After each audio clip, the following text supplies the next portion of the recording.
In this high-speed video, we are looking at the precursor to drug absorption. In pharmacokinetics, absorption is defined as the specific, quantifiable movement of a therapeutic compound from its initial site of administration directly into systemic blood plasma. For an orally administered pill to actually affect a patient, the active drug molecules cannot simply dissolve in the stomach or intestine. They must physically cross multiple, continuous layers of biological tissue to reach the bloodstream. The primary anatomical obstacle within those tissues is the cellular membrane. Specifically, drugs must penetrate the semi-permeable membranes of the epithelial cells lining the gastrointestinal tract. Look closely at this pharmacokinetic compartment model as it zooms into the membrane's microscopic structure. You are looking at a dynamic lipid bilayer. This structure acts as the ultimate biological gatekeeper, physically repelling most foreign substances from the intracellular space. Swallowing a pill, therefore, offers no guarantee of clinical effect. Absorption is a strict physical trial, dictated entirely by the structural barriers of the cell membrane.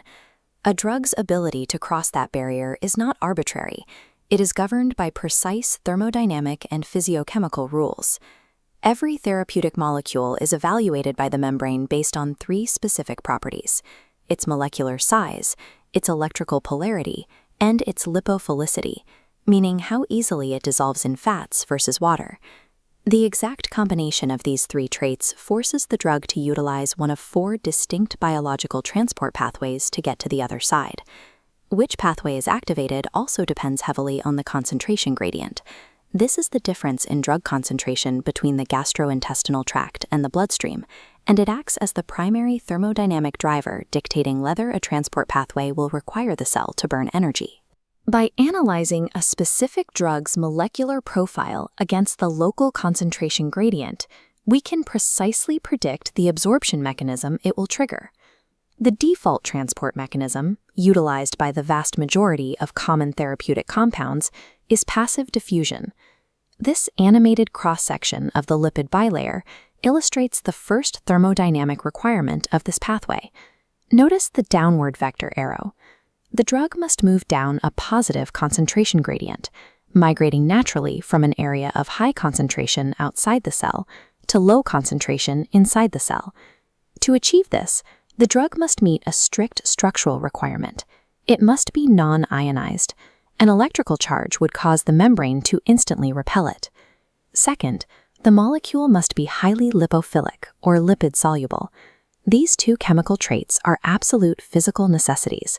Without them, the molecule cannot successfully bypass the dense hydrophobic core of the bilayer. Because this movement is driven entirely by the concentration gradient, the cell performs no work, requiring absolutely zero cellular ATP. The speed of this absorption follows Fick's law. The rate of diffusion is directly, mathematically, proportional to the steepness of the concentration gradient. Passive diffusion is highly efficient and costs the body nothing, but it is strictly restricted to molecules chemically compatible with the membrane's lipid core. Watch what happens in this animation when we introduce a polar or hydrophilic drug. It approaches the membrane and physically bounces off the hydrophobic core.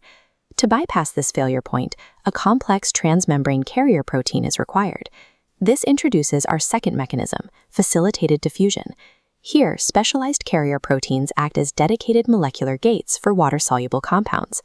Mechanically, the polar drug enters the extracellular side. This binding triggers a conformational shape change in the protein structure, releasing the drug intracellularly. Even though it utilizes a biological gate, this mechanism still strictly relies on a high to low concentration gradient to drive the movement. And because it follows that natural thermodynamic gradient, facilitated diffusion also requires no expenditure of cellular ATP. However, there is a physical limit. Because it relies on finite biological hardware, the process is subject to saturability. Once all available carrier proteins are occupied, absorption rates plateau, regardless of how much drug remains in the GI tract. Facilitated diffusion successfully expands absorption to polar molecules, but it introduces a severe kinetic bottleneck. Both forms of diffusion fail entirely when the drug concentration in systemic circulation is already higher than it is in the gastrointestinal tract.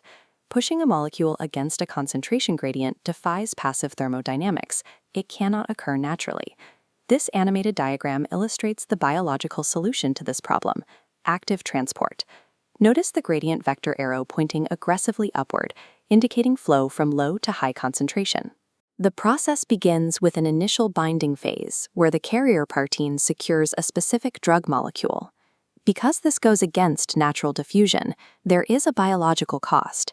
An ATP molecule must bind to the intracellular domain of the transport protein.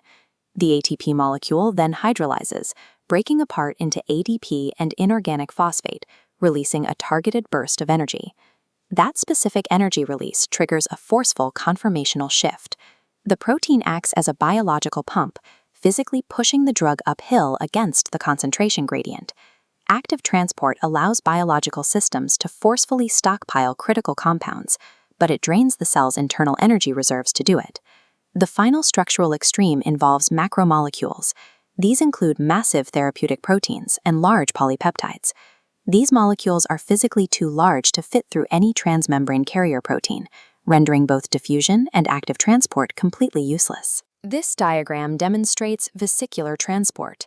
Whether endocytosis for solids or pinocytosis for fluids, the mechanics are identical. As the massive molecule approaches, the continuous line of the cell membrane begins to fold inward, or invaginate, stretching to entirely surround the xenobiotic material. Finally, the membrane pinches off. This creates an independent intracellular vesicle, safely internalizing the massive compound. Like active transport, this massive physical restructuring of the cellular cytoskeleton requires significant ATP energy expenditure. Vesicular transport bypasses standard permeability rules entirely. It works by literally consuming and repurposing the cell membrane itself to package the drug. This continuous diagram brings the system together, operating multiple pathways simultaneously. First, passive and facilitated diffusion operates smoothly from high to low concentration, without ATP. Contrasting them are the energy-driven pathways, active transport forcefully pumping against the gradient, and endocytosis engulfing sheer mass. Molecular size, polarity, and lipophilicity determine exactly which pathway a specific drug utilizes. Cellular absorption is a highly predictable matrix of thermodynamics, molecular biology, and physical chemistry. Understanding this matrix moves pharmacokinetics from biological observation to applied pharmaceutical engineering. Pharmacologists engineer drug molecules, tweaking their atomic structures to exploit specific absorption pathways. By intentionally altering a drug's polarity or molecular size in a laboratory, a chemist can purposely shift its biological reliance from passive diffusion to active transport, optimizing its clinical effect. Systemic bioavailability is therefore a direct measurement of how successfully a synthesized compound navigated this precise cellular gauntlet. Mastering the distinct mechanics of these 4 biological transport pathways provides the physical framework for predicting, engineering, and ensuring therapeutic success.